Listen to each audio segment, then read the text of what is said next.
What made you become a flight attendant? My best friend's mom is a flight attendant. She's been a flight attendant for 30 years, and one day we were just talking about the job, and she kind of convinced me to apply. I applied not thinking anything of it because there's typically like over 100,000 people that apply for this job. I ended up getting a call back, went to the interview, got the interview, and it all happened so fast, but I got it. What is your favorite thing about being a flight attendant?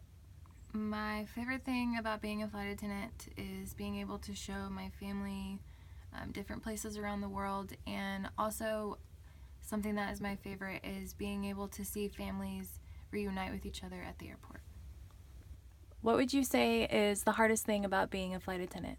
Definitely the hardest thing about being a flight attendant is being away from your family and not having a 9 to 5 job where you end up going home at the end of the night. Sometimes your night ends up in a hotel room.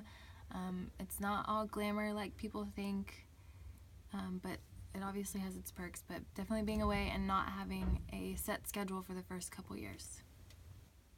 You got hired on with US Airways, so what is one of the biggest differences now with the merger with American Airlines?